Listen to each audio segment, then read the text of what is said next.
The New York Mets rotation has a lot of uncertainty, so I wanted to break it down for you before the beginning of the new year. What's going on, guys? Welcome back to Smitty Talks Mets, and I'm your host Smitty. Before I get into this video, please make sure to leave a like and subscribe to the channel for more Mets content. Now let's get into it. Like I said, we're going to be breaking down the Mets current rotation as it stands, as well as some potential additions that the Mets could make to this rotation. So let's take a look at how it stands right now. So right now, Kodai Senga and Nolan McLean are probably the 1 and 2 in the rotation.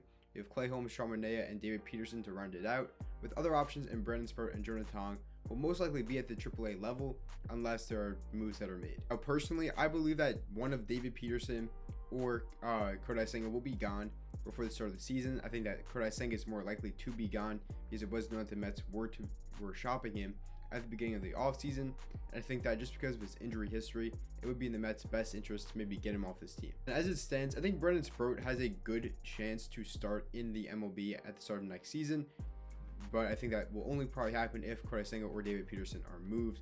Potentially Sean Manaea, I don't see that happening though. I think he will stick around for this team. He's a good bullpen or clubhouse guy, and he's also a good pitcher when healthy.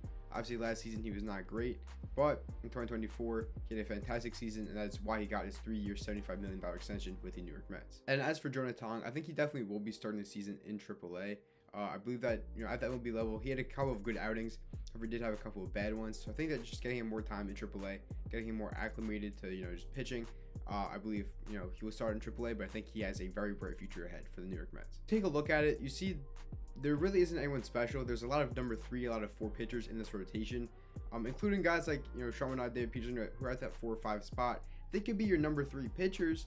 It's just that, when you look at Nolan McLean, he is probably going to be our ace. He's a great pitcher. But Kodai Senga, he could be hurt a lot.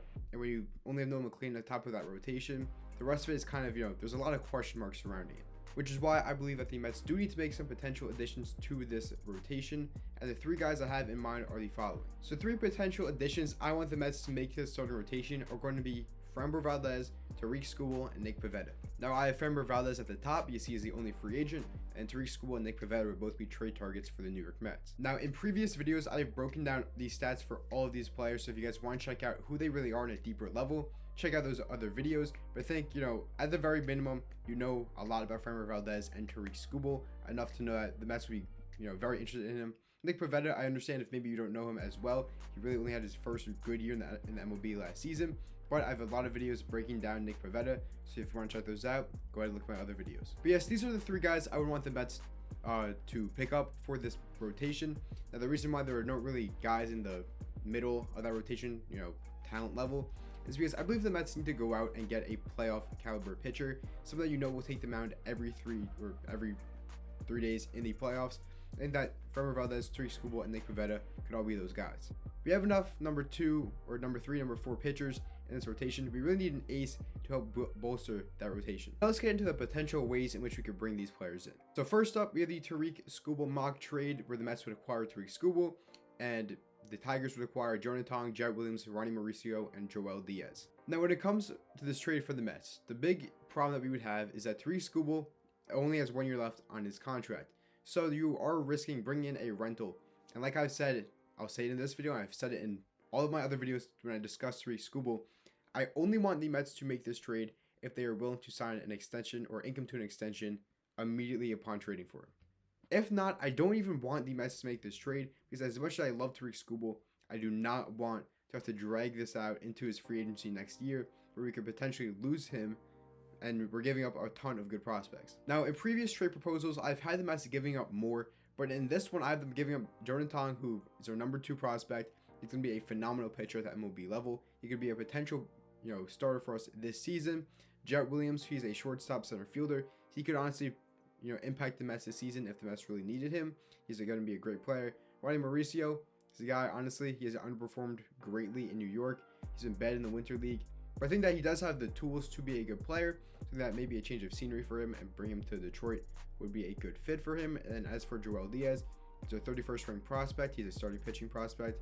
He's young. He has a lot of good tools, and he could, hopefully pan out for the Tigers if we were to make this trade. And because of the fact that he's a rental, after giving up Jonah Tong and Jarrett Williams, I don't want to give up too much more, if I'm going to be completely honest with you. As much as I love Tarik Skubal, back-to-back Cy Young winner, he's a phenomenal pitcher. This is just the kind of weighing out, the balancing, I guess, for the Mets to make this trade. Now, as for this next trade, where the Mets would acquire Nick Pivetta from the San Diego Padres, I have the Mets giving up David Peterson and Felipe De La Cruz. Now, the San Diego Padres honestly need pitching, so them giving up Nick Pivetta, they would want a starting pitcher back, and that would be David Peterson, but we would also be giving them Felipe De La Cruz, who is our 24th ranked prospect in the organization, and he is also a starting pitcher. Now, the reason why the Mets and these Padres would do that, the Mets need a top of the rotation kind of guy. Nick Pivetta last year had a career year with a 2.87 ERA. Would easily fit in at number 2 spot in the rotation right behind Nolan McLean. And as for the Padres, they would do this because David Peterson, while he didn't have the best second half of last year, he was a first-time All-Star in his career. And he honestly, over the course of the last couple of seasons, he has looked like a phenomenal pitcher at times. And if he could really stay consistent, he'd be a great pitcher for the Padres. And as for Felipe De La Cruz, he's a young pitcher in the minor leagues with a lot of good tools. He's a sinker, a fastball, a slider, and a changeup that he could throw, and that the Padres could probably develop him and make him a good starting pitcher for that team. As for the last pitcher that I want the Mets to pick up, that's going to be Framber Valdez. And the projected contract that I have the Mets giving him will be a 3-year deal worth $100 million. I didn't put it in the graphic, but there will most likely be an opt-out after year 2 of this deal, a player option. And the reason why this is the contract offer I have for Framber Valdez is because I know for a fact the Mets will not give him a long-term deal. They will not go 5 years. They will not go 6 years on Framber Valdez because of the fact that he's 31 years old. And that's just what David Stearns, he just doesn't do. He just doesn't give out long contracts to pitchers. And because of that, I see them going only max 3 years for Framber Valdez. But now the fact that we're getting into the new year, it's going to be New Year's in 2 days. I think his market could be dropping. Maybe he just wants to take a deal where he will get his money. And that the Mets could do that. They could give him a high AAV, give him $33 million a season on this contract.